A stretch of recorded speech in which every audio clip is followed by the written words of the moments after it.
Well, hello and welcome back to Crystal Confab. I'm Nicholas and I'm here to confab about crystals with some of my favorite humans. I'm joined by Ashley Levy, Adam Barralet, and Kyle Perez.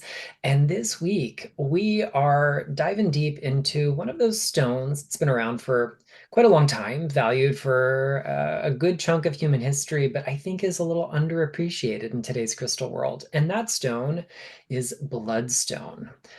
Historically, it's been known as heliotrope, a name we also give to sunflowers, which means to turn toward the sun, because in medieval lore it was associated with the sun and conquering things, as we might talk about later.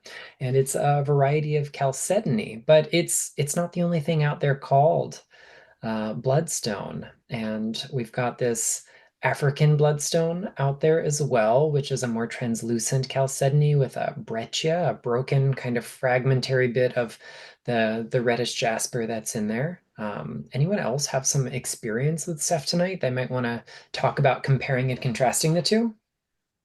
Yeah, this is a stone that, I think became kind of popular on the market maybe like 2017, 2018, somewhere in there is where I really started to see it come out more. And it started being called African bloodstone. And then a lot of people dropped the African and just started calling it bloodstone, which has definitely created a bit of confusion with our dark green chalcedony that we're so used to seeing with those beautiful red spots, which is the bloodstone we're all here to confab about today. Um, I do think that the African bloodstone's really interesting. I can see how, at least symbolically, some of that energy still comes through in similar way to what we would have with our traditional bloodstone. You have these little red sort of patches, not quite spots. So, it doesn't have that same long historical use in lore that our regular bloodstone has. But there are some things about it that I think are interesting. I found that stone to be really, really grounding to help me when I'm feeling scattered. And I think that really has to do with that breccia. I always think of that as being something that pulls everything together.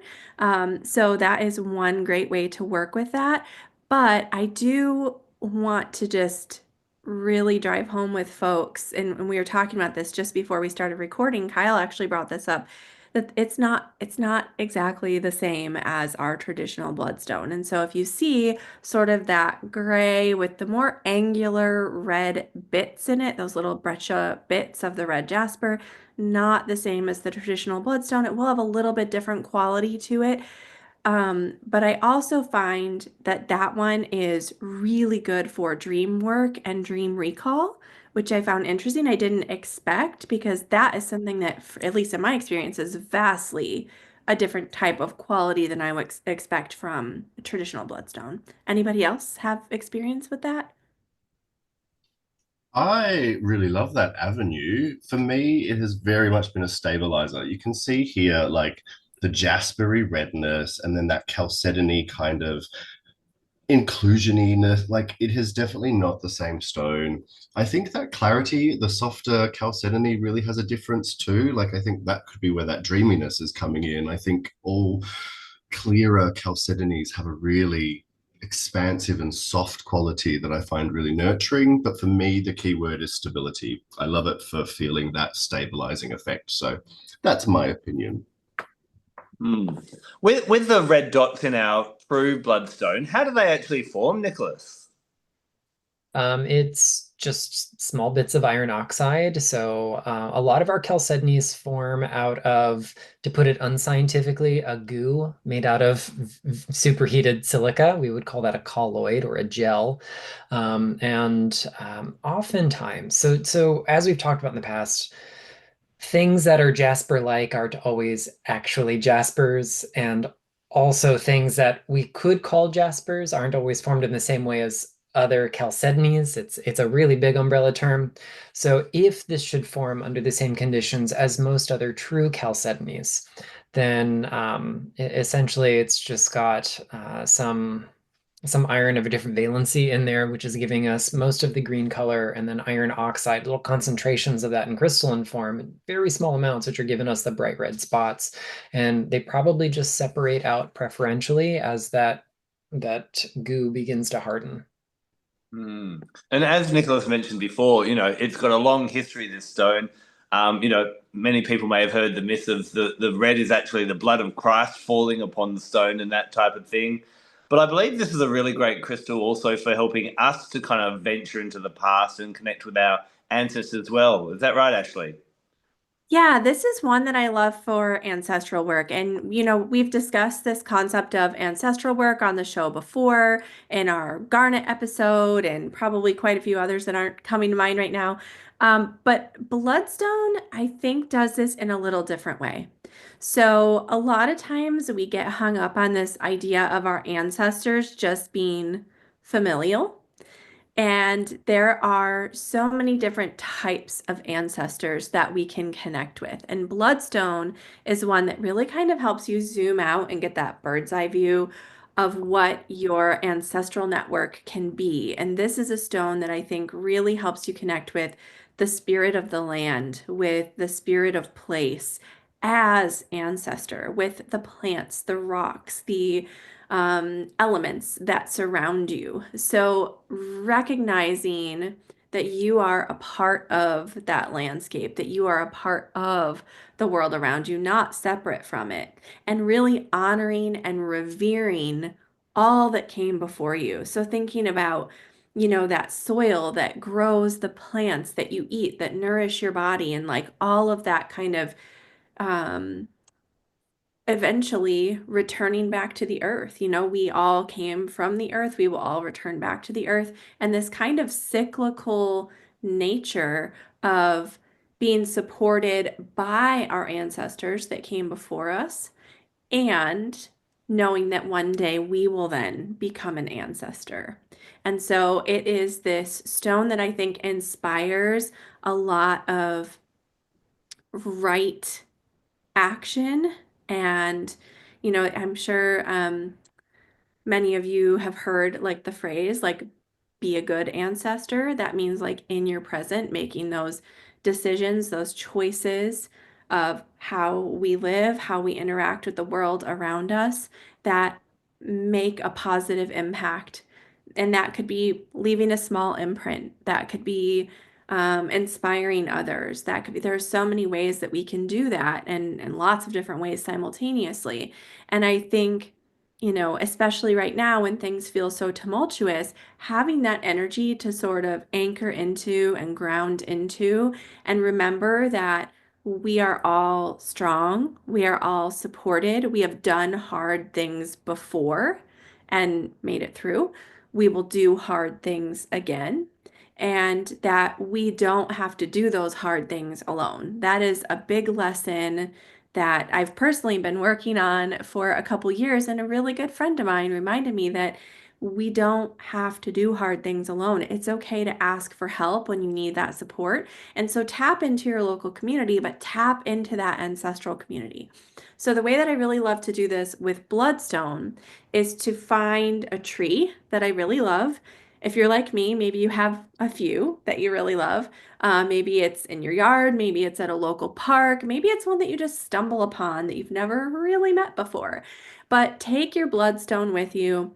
Go sit on at the base of that tree. Let your spine sort of lean up against the strength of that tree trunk, the support of that tree trunk.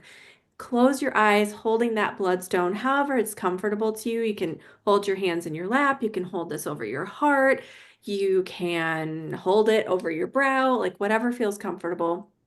You can even set it on the ground in front of you. Place your hands over that stone so that you're touching the earth.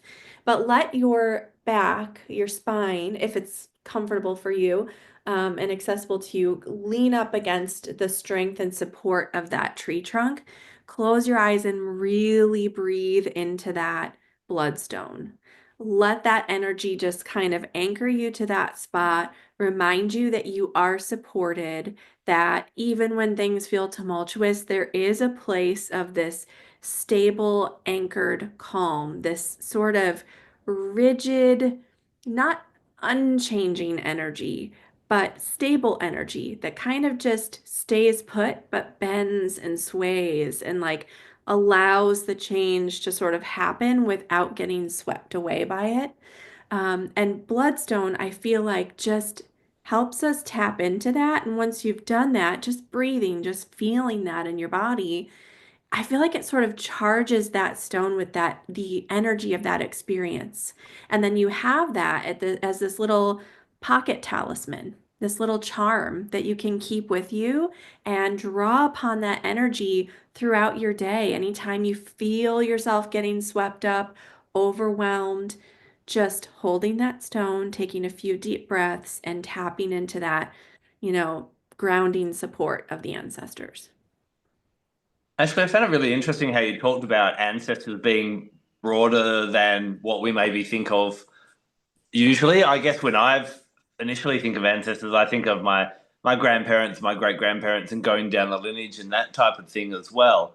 Now I know for my personal lineage, it's very European based, but I find it interesting for myself and for other people how, although all my history and all my lineage is in Europe, I will have a drawing to other cultures around the world, like the ancient Egyptians that I have no connection to and different things like that. And I know many people experience that as well, where they're just drawn to one place.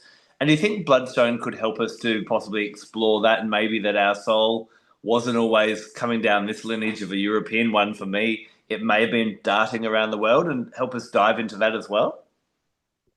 That's a really interesting question. And I think there's definitely a lot to explore there. I think, like I said, we aren't just tapped into the ancestors that we have that are familial ancestors, but we have all of the ancestors of humanity, right? And I think that there are sometimes lessons that are accessible to us that come down in that sort of Jungian mass consciousness sort of way, right? Like there are things that are just collective knowledge and wisdom of humanity. So I think as long as we're being respectful, we're not encroaching on closed practices, things like that, then there's definitely a way that we can tap in and explore that in our current incarnation. And it's a really like I find this crystal such a powerful yang kind of crystal. It has some real strength to it as well. And I guess when we think even from the name of blood, the blood coursing through our veins as well. Nicholas, do you find this is going to be a really good one for kind of empowering and strengthening people as well?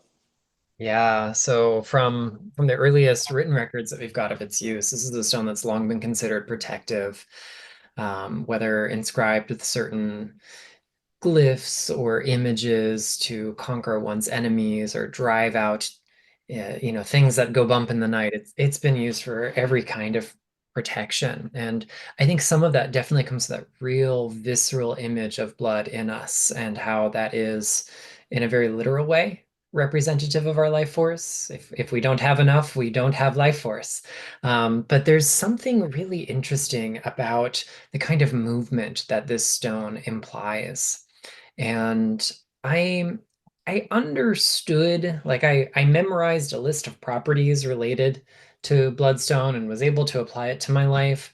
But I had some aha moments when I was studying a practice called gemstone energy medicine, also just sometimes called gemstone therapy. And they've got some really interesting ideas about the kind of therapeutic effects of gemstones. And there's something about Bloodstone, and they have their own kind of applications for it, but there is a sense of movement in the way it mobilizes our forces, mobilizes our defenses, for anytime we feel vulnerable or threatened. So, if we feel as if we are overwhelmed by the energies of others, if maybe you feel like your immune system is over mobilized when exposed to some pollen. Like, this is the kind of grounding stone that helps me get in touch with my body when I just need to find out where my defensive line might be. But if we start to look at the history of this stone and its makeup, there's a kind of thread that can be woven through. Although I mentioned earlier, it gets the folk name heliotrope or heliotropum because one particular medieval lapidary associated it with the sun.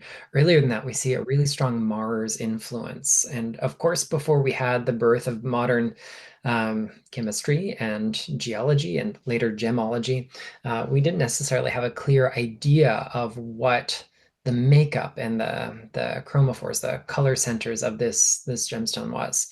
And yet there is this interesting affinity between Mars, the red planet, and the red flecks in this, and the blood in our veins, hemoglobin, also deriving its color from an iron component. And this quality of Mars is one that mobilizes things. We think of Mars as the god of war. He's out there moving toward the front line when we need protection. His drive and ambition get things moving when we feel stagnant. So for me, Bloodstone kind of envelops all of these things together and helps us kind of collect the resources that we've got to nourish and stabilize them if they're a little depleted or underwhelming, and then allows us to channel them in the direction that's going to give us the most leverage for change, enable us to really see some transformation take place. So we could use Bloodstone when we just feel the need for general protection, when our body or mind or spirit feels low energy, being able to find that sense of movement to get enough inertia to overcome our obstacles. And it's become a trusted friend ever since. I have a question, Nicholas, and I don't know if you will know the answer to this or not, but I remember when I first learned about Bloodstone, turning to a lot of the historical sources, right? Because there's a lot written about this particular stone. And one of the things I know that Pliny the Elder said about this stone was that it was good for like invisibility. It was like a stone of invisibility. Do you know like where that comes from, what the thinking is, or if not, maybe like how would you interpret that for our sort of modern practice? So there are a handful of stones that we see that get this really curious attribution. And this is one of the more notable ones, but we also see chrysoprase, which what we call chrysoprase, probably not what the ancients called it as well. And even topaz in some medieval and early Renaissance texts will get that kind of same quality. And I don't necessarily know what the psychology or the social circumstance was that initiated this, but it has become a tradition that has stuck around ever since. And my experience with this stone in terms of invisibility is not so much that, we're obviously not going to disappear in a puff of smoke. It's not, a cloak of invisibility that makes us blend in with our surroundings like we see in books and cinema. But there is something about really being able to walk in tune with everything around you, to find stillness or movement as needed to keep pace with everything going on that makes us not stand out. And, oftentimes I think the best defense is just being unnoticed. So if we really want a gemstone to protect us, it's not always about building, the 100-foot high wall around our castle, but maybe just not leaving a big footprint in your wake. And that may be part of it. I would probably need to do just a little bit more exploration to see like how this disseminated. This isn't a stone I've spent a whole lot of time like really doing the deep historical dive on, but this idea of bloodstone and invisibility is truly an ancient one. Hey guys, I've just tried this invisibility thing. I think it does work. Uh, Stop, you're funny. And it's interesting, with that context of Bloodstone as well, it's really been one that I find a really great, like, physical healer as well. Kyle, have you used it in that kind of context much at all? Honestly, it is the context that I work with Bloodstone. It is purely for my physical vessel. It has been a journey for me because chronic pain, I've talked about this in past episodes, is something that I am so blessed to deal with. And having bulging discs sounds really sexy, but it's actually not at all. And it causes all of these different flavors of pain and nerve pain throughout different parts of my body. And I've had it for over 15 years, and I'm not even 40. What it means is I have to be really careful about how I use my body. The irony of recording this episode after having a big weekend where I did lots and lots, and now I have a cold, is not lost on me. But I've been working with it again, and I love it, love it, love it. This is my favorite piece. It sits on my coffee table. It has so much of that reddy orange. It has those orbicular round spots, really dark green at the tip. And this chap sits on my coffee table because I am laying on my couch next to it quite a lot. And that's one of my things with Bloodstone. If you can keep it next to you when you are stationary, it can do so much for your physical vessel. It's allowed me to replenish. It allows me to know when I need to stop, when I need to go further. It allows me to utilize what energy I have better and more efficiently, which I think is really, really cool. I find it, as we touched on before, stabilizing and supportive and kind of grounding in a way that I find really practical. For me, I don't know about everyone else, but I find it very Capricornican. Like it has this practicality to it that enables you to do what you need, or for me personally, what I need for my body in a way that is practical for my resources, my time, my energy, and all of that sort of stuff. So if your body is like, I am sore, I need a massage, blah, blah, blah, blah, blah, can't afford to do that regularly. We have a massage head on our shower. I spend an extra 5 minutes making sure I am giving myself a little bit of that. If I'm laying down, I'm going to make sure my legs are up on pillow so that I can take the pressure off, give my body what it needs. And I'm listening to that as it is talking. I'm standing up, cooking in the kitchen, and I'm like, my back's sore. I actually need to put shoes on. Like, there are all these little things that I now listen to and hear because my body's like, if you don't do it, it's going to hurt later. This is what you need in the now. This is what's going to support you now. And I always have these kind of double ups. This is an example, these beautiful palm stones, these kind of weird geolith bits. I'll always get pairs that I can hold and hold properly. I find tangibility with stones for the physical body, I think, really important because it helps us to, I can feel it, it's connecting to my body and it's working on my body. That, like, I think is really important. So if you need to put it in your bed, under the mattress, next to your bedside table, you could put it, as I have, on the coffee table, in your couch, maybe underneath the cushions, anywhere that you are sitting maybe for a long time, a desk that you're at for a really long time, when your body is requiring you keeping an eye on it, because whenever we're stagnant for too long, quite often we need to move. Like, quite often we actually need to, as Nicholas mentioned, get that inertia going and start the momentum and start things moving. And when I was looking into things with it, I found really interesting the iron component, obviously, so much to do with our physical vessel, but it also chlorite comes up and hornblende.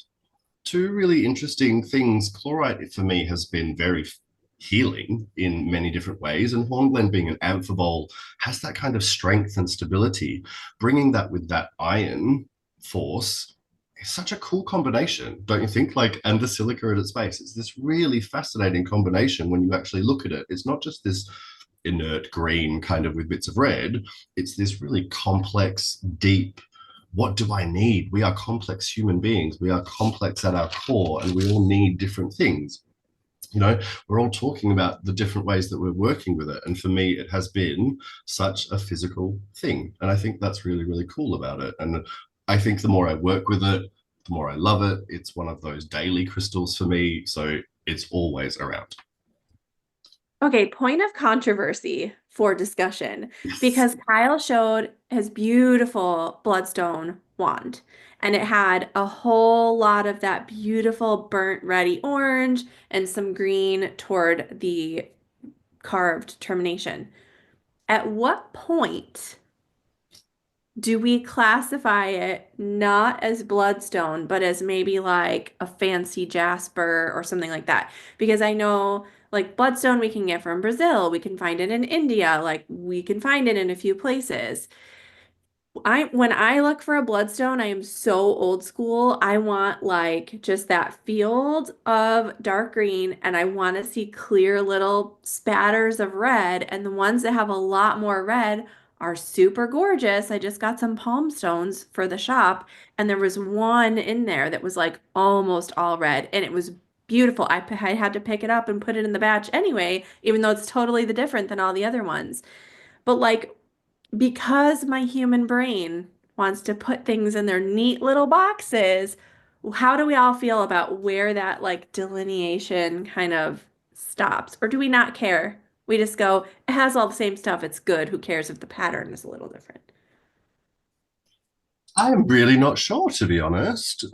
This one for me has always stuck out as an anomaly, as a piece of Bloodstone. Absolutely. Like, I truly don't know exactly where it comes from.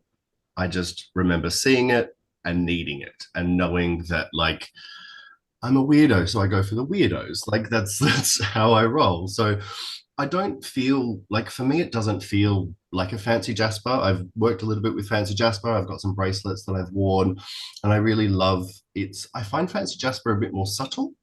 Maybe I think that for me is maybe a bit of delineation, whereas Bloodstone for me always has this force, and you're not going to like ignore the force that is there. The force is strong with us. I don't know why I'm doing Star Trek.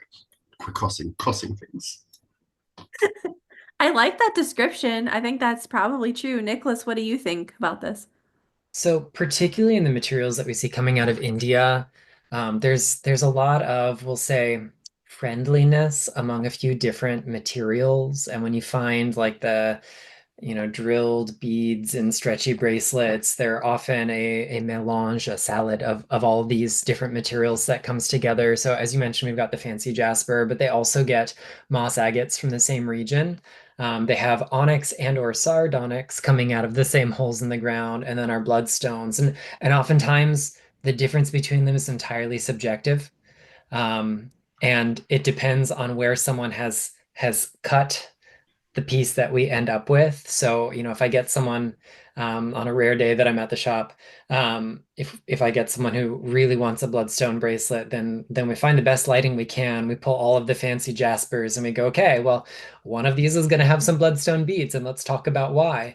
And then someone else wants a moss agate bracelet. I'm like, good news, let's go to the fancy jasper because there's a lot of moss agate in these because they're the difference between these is often just shades of variation, and how they're cut makes a big difference. When we see like the Shiva eye agates, it's exactly the same material.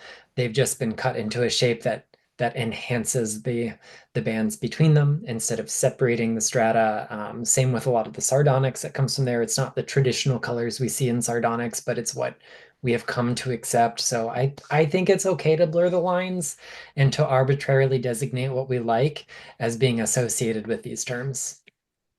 I'm really glad we're talking about this because so often, and I'm sure this has happened to all of us, you'll get sent pictures from someone on Instagram or Facebook or something, and they're like, "Can you identify my stone?"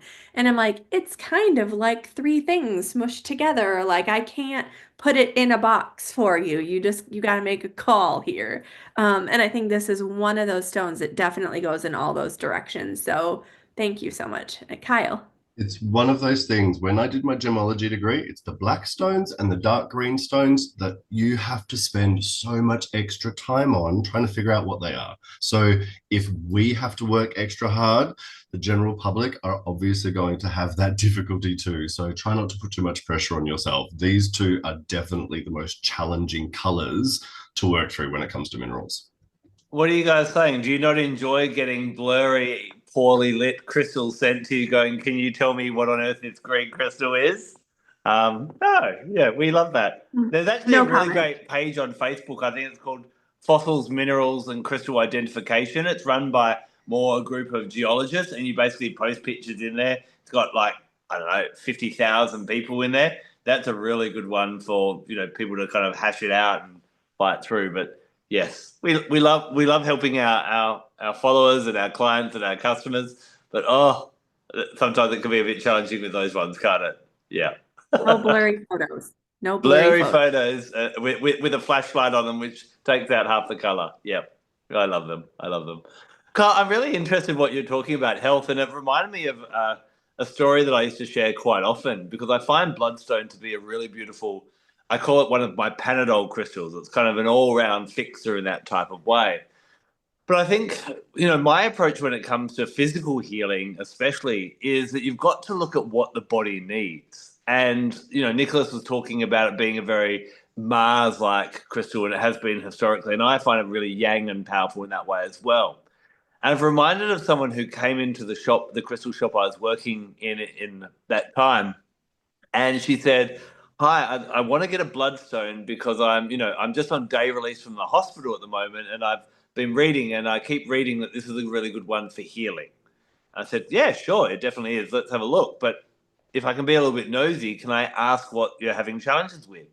And she said, "Well, I've got an issue at the moment where my immune system is attacking itself, and that's causing all different problems in my body." So I then had a bit of a chat to her about, that this is kind of a I think it's a great crystal for when we need to get the heart pumping a bit more or the circulation going, or we need to fire up the immune system. So it's a really great one if you do have a cold or a flu.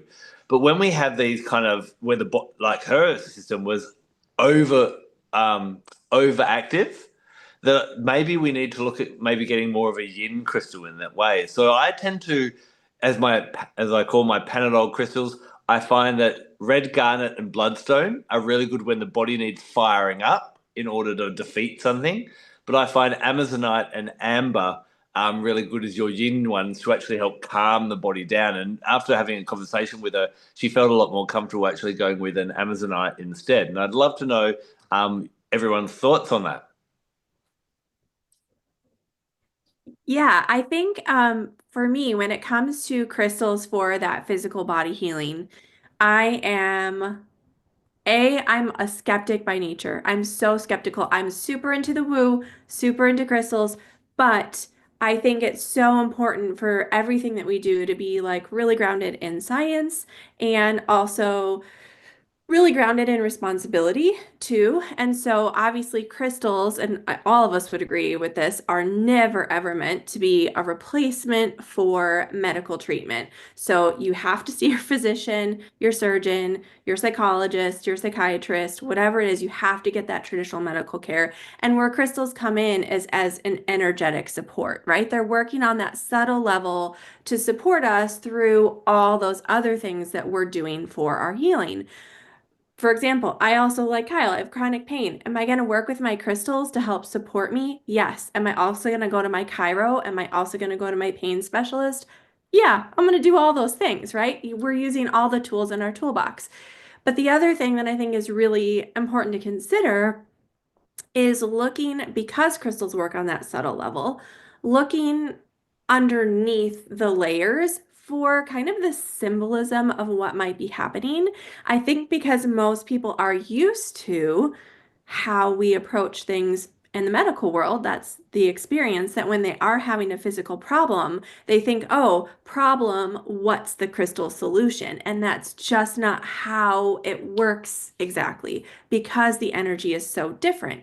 So, for example, when I have a headache, I'm not necessarily looking for a crystal for my headache.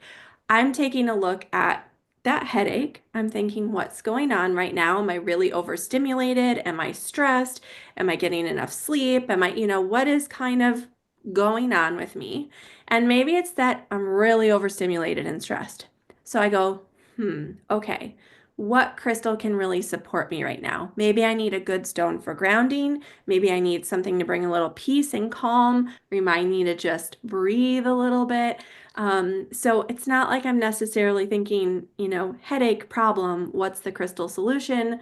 I'm looking a little bit deeper than that. But I think there's also things that we can do, um, not just looking at kind of maybe the root cause of what's going on, but also the symbolism, right? So the head being associated maybe with the intellect, maybe with the air element, with our mental clarity.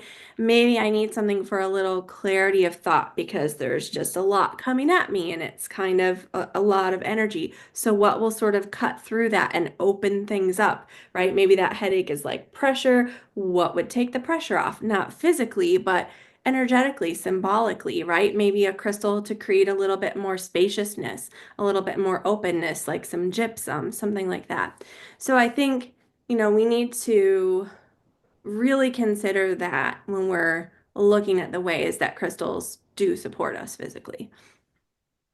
I think that's the whole point of this confab, right? Is we're all giving our different ways that we work with these different minerals, these different crystals. We're all clearly coming at them from very different places. And I think every episode has shown that. Like, no one person is going to experience the same medicine the same way, right? This is why there's always a list of possible side effects. This is why certain people can handle certain things and other people can't. This is why we have our limits and our balances. And this is why we talk about it like this, is because we are all different humans experiencing the world in different ways, and nothing is going to work exactly the same for you as it does for that person. And it's also not going to work exactly the same for you today as it did yesterday, because you're a different person and you've evolved and you've grown and you've changed. And I think that's like, crystals are an amazing support, but we are living a practical life on this planet. What are we able to do? What should you be doing to support yourself?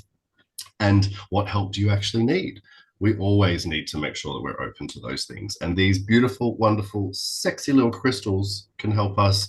If we stop and listen to them and their energy, they can even guide us to the appropriate actions that we need to take as well, so that we can go and see the doctor or the psych. We can go and do those proper things that are important to the living of the life of the spirit of the human that we are.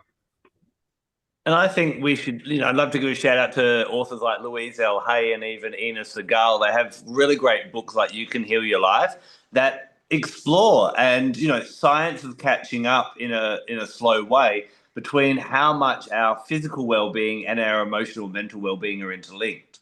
And, Louise L. Hay, she has this amazing book. She's passed now, but this book, the legacy continues on, called You Can Heal Your Life. And what she's done is, for every part of the body and everything that kind of goes wrong with the body, she looks at the thoughts that come behind that. And as Ashley was saying, energetically, that's the level that crystals work. So if we keep on being around a certain energy, whether it's in our environment or a thought pattern that we keep having, eventually that kind of condenses into the physical. So by the time you've got that sore knee or that headache or your pancreas is playing up, it's almost too late for the crystals.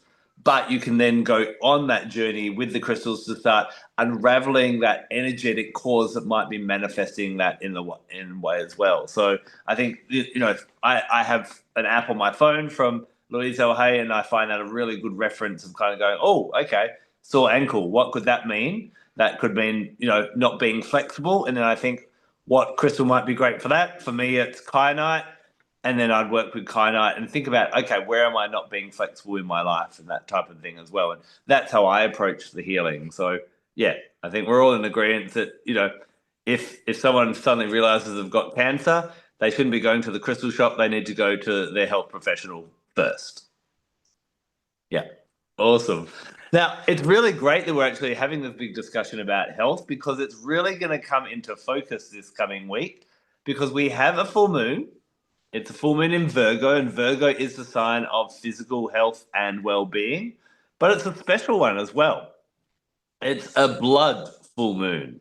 So different from a blue moon, where the moon does not turn blue. A blood full moon you will have in certain parts of the planet. You'll actually see the moon turn red, and this is a bit of a rare occasion. And you may start to see a bit of a flare-up throughout this week of all the, the girly magazines and all the bloggers and that, talking about how this can be a bit of a dangerous time or a wary time and that. And when you look historically, different cultures have really looked at this full moon in different ways. Some cultures have, thought that this is a time when demons and dragons were coming to, possibly get you. I know in some cultures they'd actually take the king off his throne during a blood full moon and put someone else as a substitute in, just in case that the king got, attacked by demons or anything like that type of thing.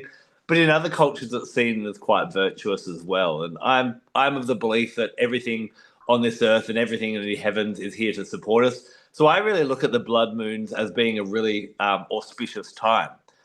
For me, the blood moons allow us to go a little bit deeper, a little bit more animalistic, a little bit more soul leveled, and look at the aspect of our life in a deeper way.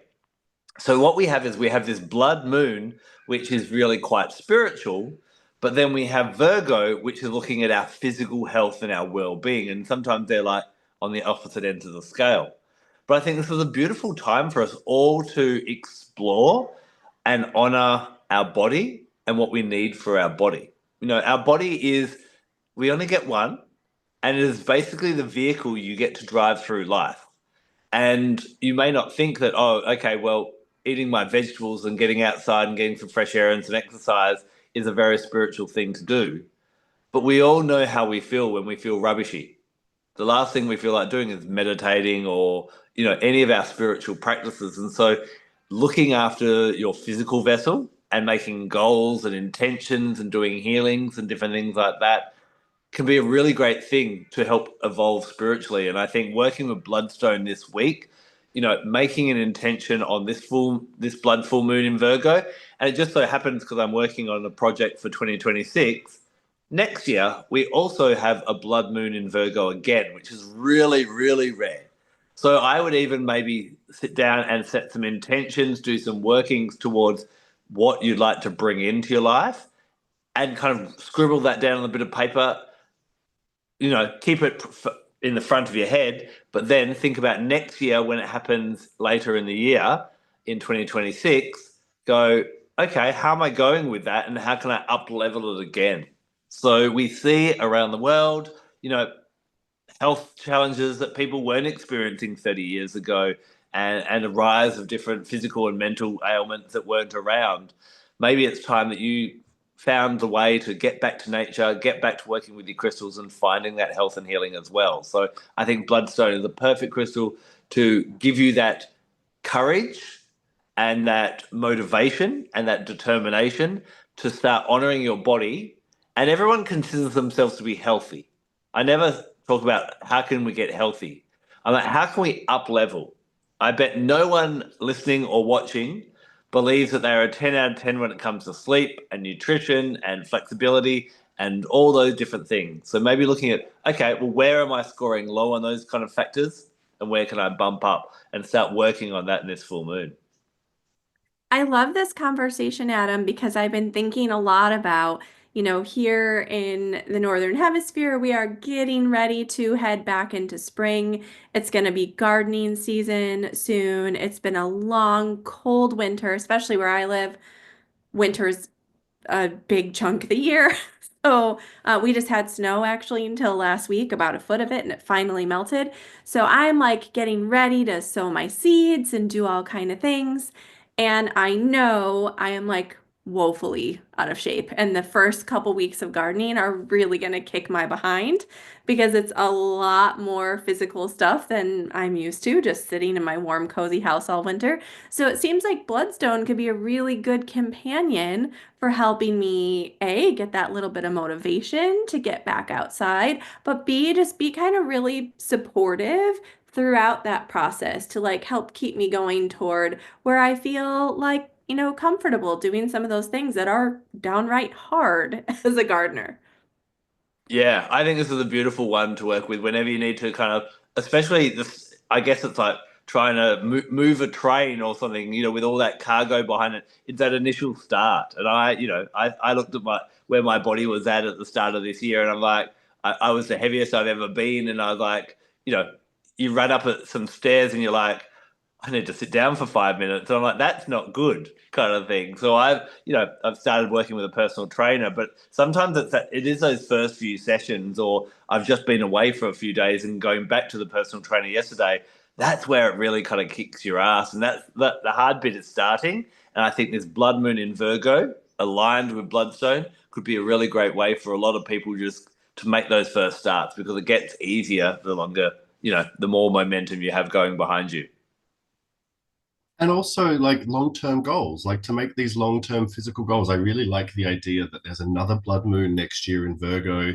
So I am personally going to set a 1 to 2 year goal plan to see what I can do in the next year and then to see how I need to reset with it next year, because physical planning is something that I'm very conscious of at the present moment. Yeah, and I was just inspired to kind of share, as I said, I wanted to lose a few kilos or a few pounds. And so what I did, and this could be a good thing to do for the full moon, is instead of going, right, I'm here and I want to be here.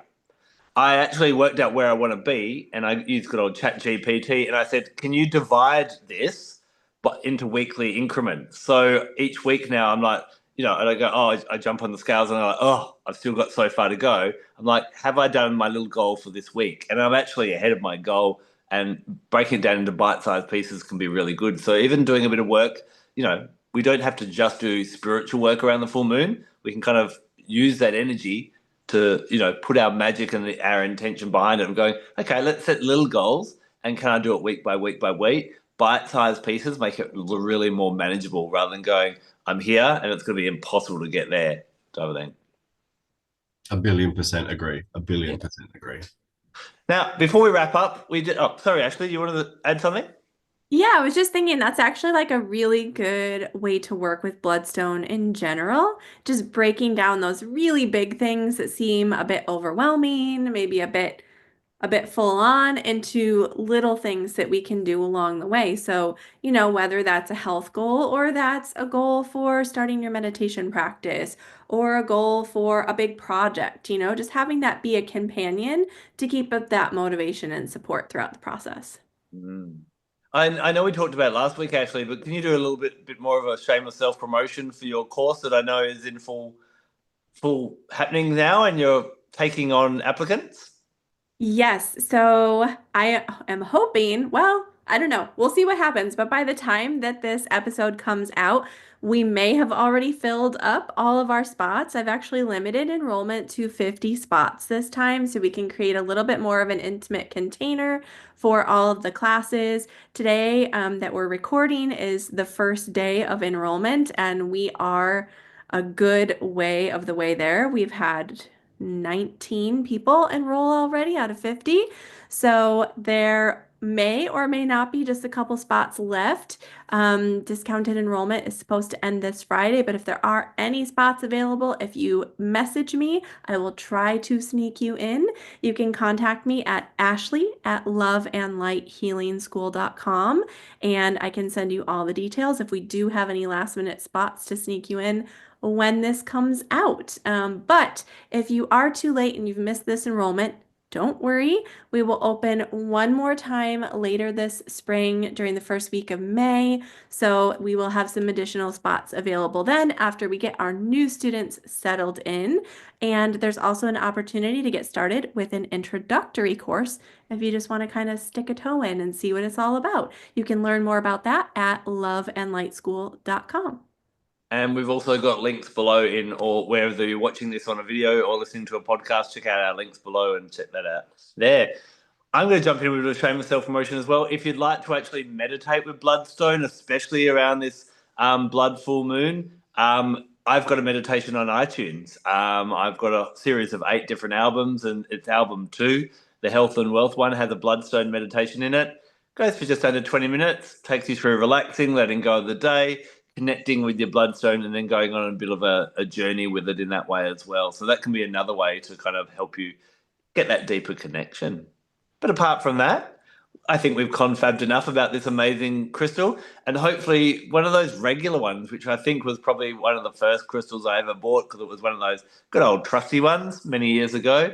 Hopefully we brought it back to the forefront of your mind and it's come to the top of your crystal shelf and brings you greater health and motivation and drive and connecting with your ancestors and all that. We'll be back next week to confab about another amazing gift of Mother Earth. Until then, take care and blessed be.